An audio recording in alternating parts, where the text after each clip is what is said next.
Bonjour, nous sommes très heureux aujourd'hui de vous retrouver avec Matt Adventure, que vous connaissez certainement, vous l'avez vu sur la chaîne, vous l'avez surtout vu sur YouTube, spécialiste Matt. Ouais, tout terrain et trail. Tout terrain, beaucoup. trail, ouais. Je suis pas le meilleur clairement, mais j'ai pas mal de connaissances dans le sujet. Ouais, t'es quand même bien calé. D'ailleurs, sur ce comparatif, il y aura un petit volet qui sera consacré à cette discipline que j'aime pas tant que ça finalement, et quand je te vois tu me dégoûtes en fait quoi. Bon, c'est pas grave. T'es aussi hyper branché sur tout ce qui est techno, équipement, et sur la chaîne d'ailleurs on a vu depuis quelques temps tu fais quelques sujets très intéressants, ça c'est cool. Merci. C'était sympa, voilà, ça c'était la petite partie tac, on est bien. Et on est bien pourquoi? Parce qu'on est quand même sur le comparatif de la Panamérica qu'on a confronté fatalement à la GS 1250, triple black, noir c'est noir, t'as vu, même au niveau des nuages. Ça arrive. Parce qu'on est dans un superbe endroit en fait. On équipement noir, équipement noir. Full black. On est full black. Les manines black, non ça c'est déjà pris par des petits copains.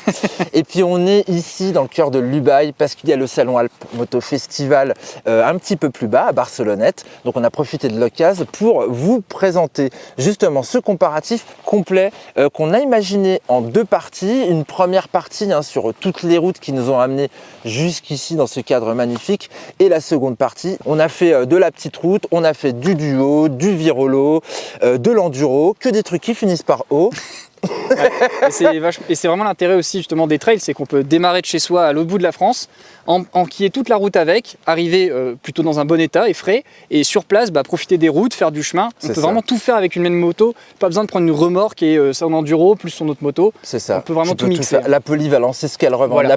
Le couteau suisse version allemande et version américaine, quand même assez différent. On rentre dans le sujet direct, on commence par quoi?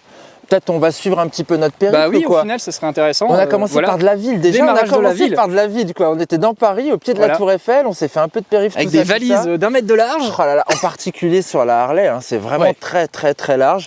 T'as préféré laquelle toi dans le milieu urbain? Dans le milieu urbain, je m'en sortais un peu mieux avec la GS quand même. Parce que clairement la moto chauffe moins, elle est plus à l'aise à bas régime. Celle-ci elle aime pas trop être à bas régime, vraiment très très lent. Je suis d'accord. Elle a tendance à cogner un peu plus, à tricoter un peu plus. Le moteur, ce moteur américain quoi, voilà c'est. On va en reparler du moteur. Moi je suis un peu déçu, on va rentrer un petit peu après dans le vif du sujet par rapport à ça. Moi en ville, je t'avouerais que j'ai aussi préféré la GS parce que je trouve qu'elle a une facilité peut-être à tourner plus facilement dans les virages, à passer entre les bagnoles. Là on est un petit peu plus haut, je trouve, sur la Panamérica. Et bon voilà, c'est le petit détail, mais globalement on est quand même sur une prestation qui est assez similaire dans ce cadre-là. Et on sait que finalement il y a beaucoup de gens qui l'achètent pour tous les jours. Alors niveau protection, j'ai trouvé que la Panamérica me protégeait mieux que la GS. La bulle est plus enveloppante, il y a des protections ici sur les côtés qui sont quand même plus proéminentes. Donc on va dire qu'Harley a préféré privilégier la fonction à la forme, donc après ça fait faire parler sur l'esthétique. Ouais, il y en a beaucoup clairement, qui n'aiment pas trop cette partie-là là, au-dessus du phare. C'est bien efficace, quoi. On est vraiment bien derrière la moto et on se sentait à l'aise. Moi ce qui m'embête un petit peu c'est le mécanisme de cette bulle. Oui, alors ça par contre c'est pas terrible. Tu sais qu'on est arrivé en fin de développement, quoi. Il y a un mec qui a dit bon on a oublié ça quoi. Il reste du budget. Il reste du budget, bah tiens j'ai trouvé ça. Alors que là c'est quand même bien fait. Là c'est propre. Sauf que là, ça déforme, elle déforme cette bulle quoi. On voit rien au travers. Tu vois rien au travers sur la ça déforme les proportions, les distances, donc on peut vraiment pas être derrière et c'est pour ça je pense qu'ils l'ont faite plutôt courte.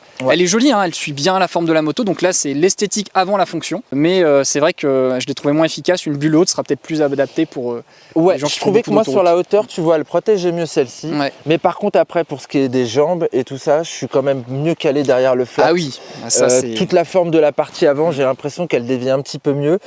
Clémentine nous en parlera aussi un petit peu tout à l'heure par rapport au retour qu'elle a eu, parce que les retours d'air du passager, c'est vraiment en fonction justement des proues des bécanes. Bon, protection, vibration pas trop en fait, des deux côtés c'est plutôt pas mal, mais confort en règle générale. Alors confort, il faut savoir que sur la GS on a la selle d'origine, donc celle qui est en entrée de gamme, qui n'est pas en option, donc là c'est le confort, et il y a une vraie différence entre la selle confort BM et celle d'origine. Mais là aussi on est en origine. Oui, là on est en origine aussi. Et franchement, je trouve que celle de la Panamérica est bien plus confortable que celle de la GS en origine. Si on part sur la confort en option, là on est au même niveau. Par contre. C'est ça. Mais voilà, mais par contre, il faut déjà débourser. Mais il faut encore débourser de l'argent. Et puis elle est plus chère à la base. Exactement.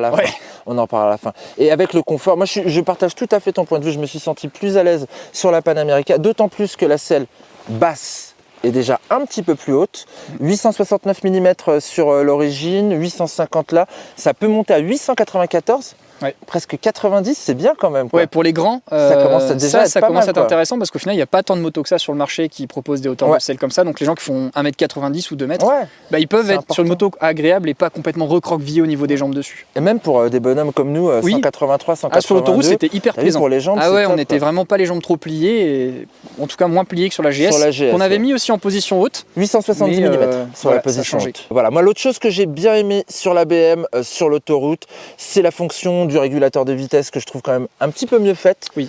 Plus voilà. explicite en fait. C'est-à-dire Ouais. qu'on se rend mieux compte à la vitesse à laquelle on roule, puisque l'indication est sur l'écran, ce qui n'est pas le cas de la Panamerica. Ouais. Et également le bouton pour monter et descendre, bah, de ce fait, comme on voit la vitesse cible qu'on a mis en place, Ouais. on sait ce qui se passe, alors que sur la Harley, on fait plus, on fait moins, mais on ne sait pas trop ce qu'elle a choisi en fait. Je note un truc aussi sur l'auteur, on a la Krapovic.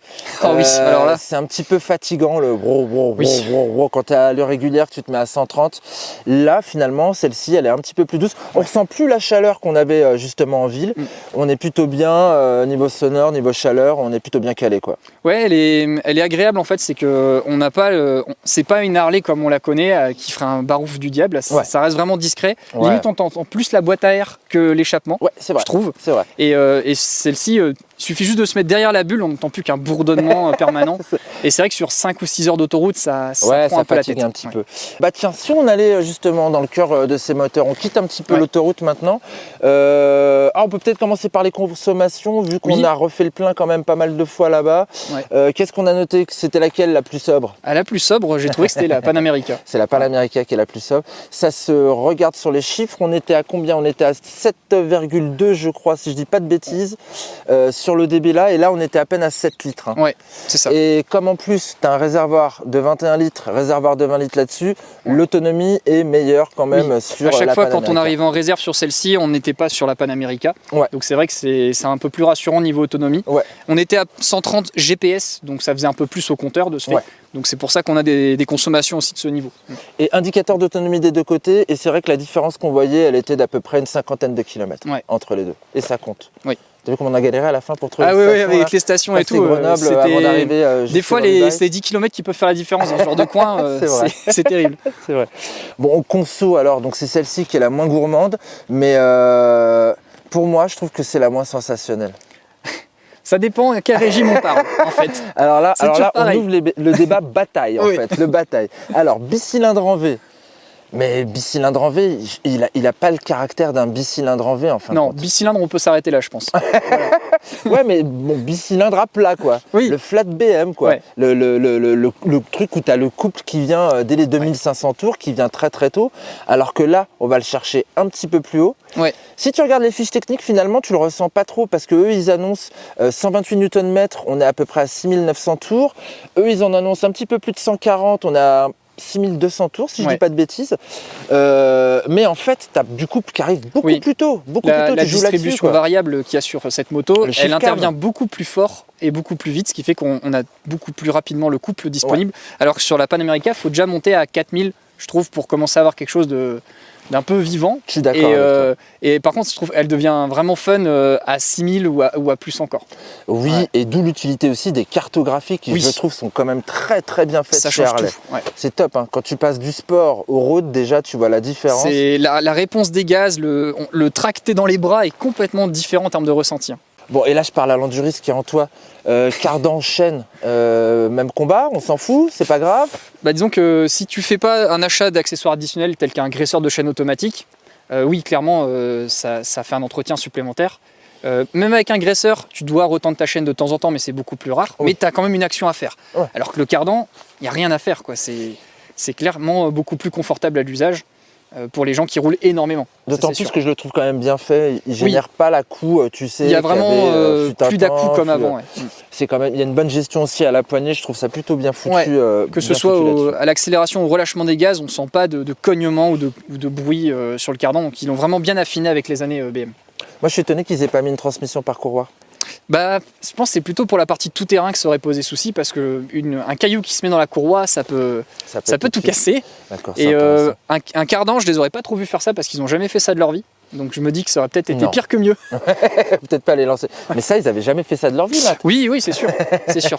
Mais c'est vrai que 150 chevaux à transférer à une chaîne, c'est plus facile à développer, j'imagine, qu'avec un cardan, quoi. On l'a pas dit ça. C'est 150 vrai. chevaux ici, 136 de l'autre côté. Hein. Ouais, tout Hein, à fait. Elle est pointue, elle envoie quand même. Hein. Faut aller dans les tours quand même. Ouais, carrément. Bah, c'est vrai qu'il y a une vraie différence de puissance sur le papier, mais au final, on se met tous les deux en 6e à 100, on gaze, tu me dépasses, Je te parce qu'il y a plus de couple au début. Ouais, et le c'est ça. couple, c'est ce qui est le plus important au final. Tout Les à chevaux, ça veut rien Tout dire à hein, fait. dans l'absolu. Tout à fait. Si on était sur autoroute allemande, peut-être que tu me mettrais la Oui, misère, voilà. passer les 230. C'est quoi. ça. Mais voilà, on l'a pas fait sur ce Non, coup-là. non. C'est bien, hein, c'est Ouais. bien.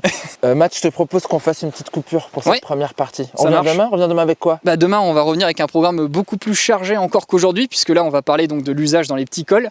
Et on s'est bien amusé. Après, on a été faire du tout-terrain.